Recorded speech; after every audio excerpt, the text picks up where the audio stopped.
Bye 3 लिखा जा सकता है।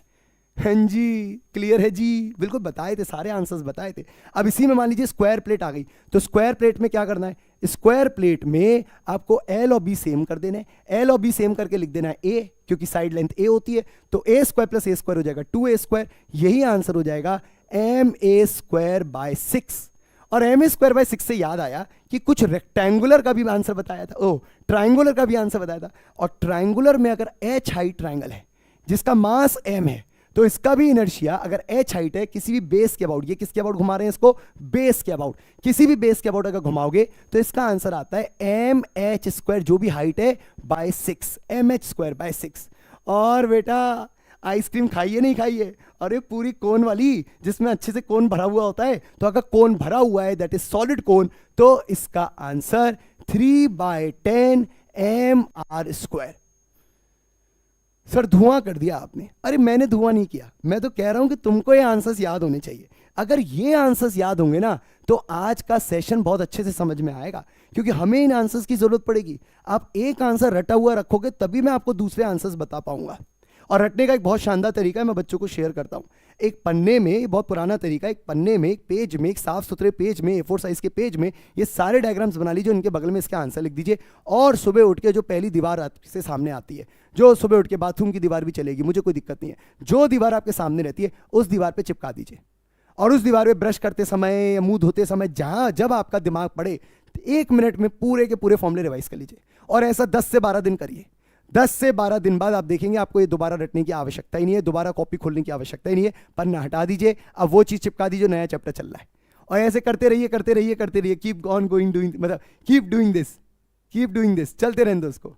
और ये चलते रहने दोगे सारे फॉर्मूले याद हो जाएंगे, ठीक है, कभी जरूरत ही नहीं पड़ेगी, क्योंकि आप रोज रिवीजन कर रहे हैं। और जब आप रोज रिवाइज करते हैं ना, फिर आपको रटने की आवश्यकता नहीं पड़ती, एक दिन लेके 1 घंटा ऐसे मंथन करने की जरूरत नहीं पड़ती, रोज रिवीजन का फायदा है, ठीक है। तो आप इन सारे आंसर्स को अच्छे से याद करेंगे, आपको शपथ लेनी है, आपको मुझे प्रॉमिस करना है, ठीक है सर, प्रॉमिस सर प्रॉमिस, पक्का सर पक्का, पिंकी प्रॉमिस, ठीक है भाई, पिंकी प्रॉमिस।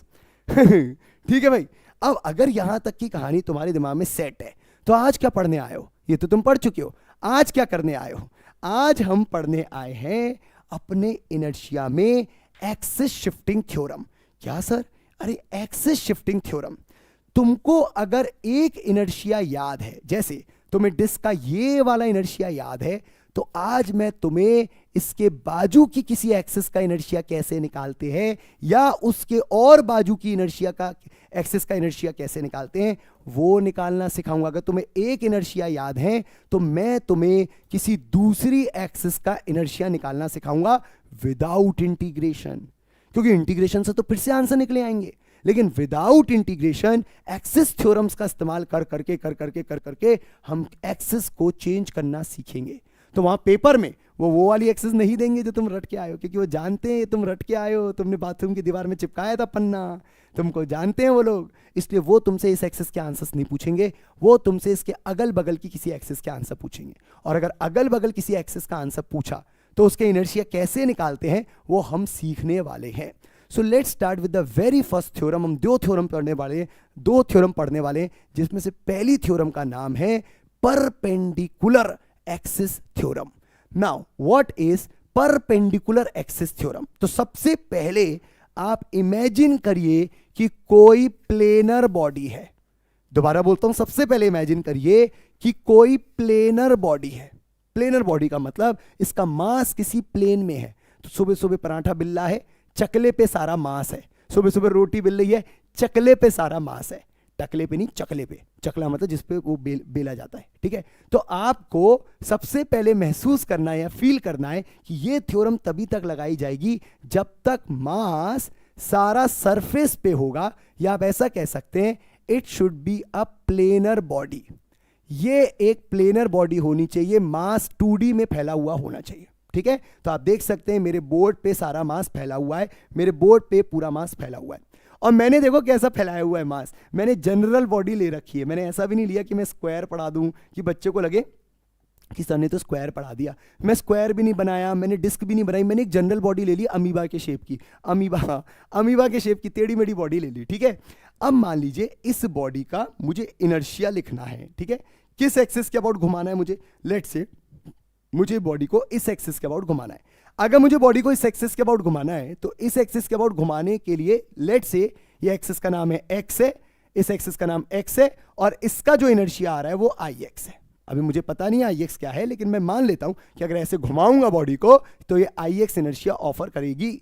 सिमिलरली एक और एक्सिस आपको नजर आ रही होगी जो एक्स के परपेंडिकुलर है, ऑफ कोर्स सी बात है ये वाई है, तो ये जो वाई एक्सिस है इसके अबाउट भी घुमाने में मजा ही अलग आएगा और इसके इनर्शिया को लिख देते हैं आई वाई।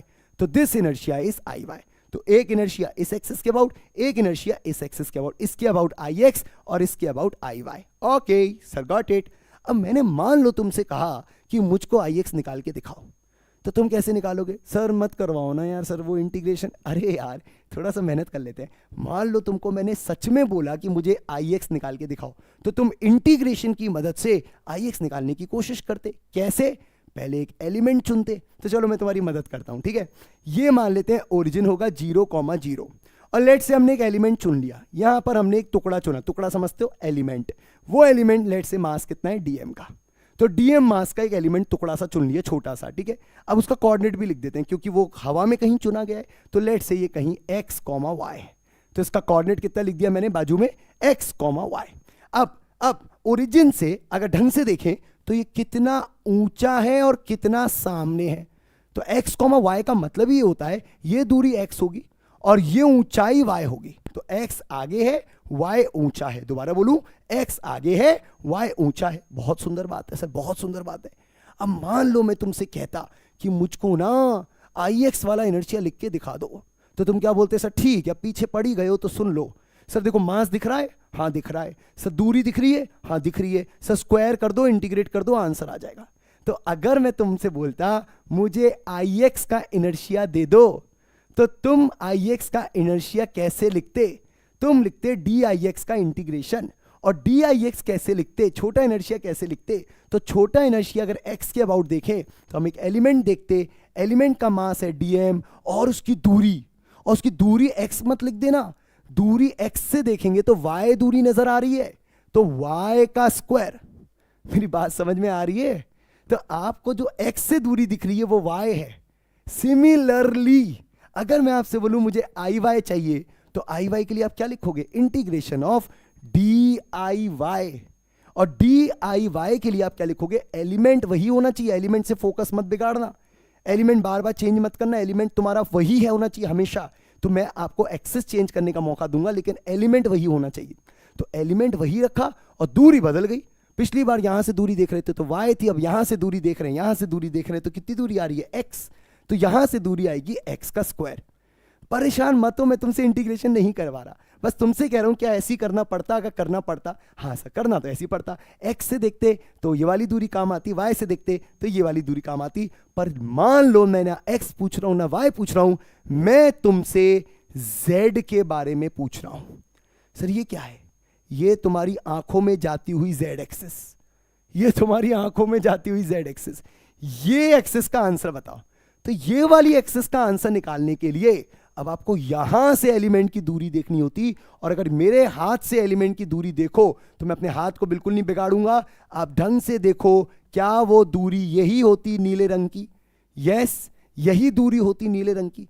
तो मेरे हाथ से ये जो एक्सिस निकल रही है इससे एलिमेंट की दूरी देखो, तो क्या वो यही दूरी होती? और क्या यही दूरी लिखनी आपको आती है? बचपन से सिखाया जाए, क्या सिखाया गया कि x, y अगर पॉइंट है तो उसकी दूरी ओरिजिन से लिखनी है, तो पाइथागोरस लगा लो।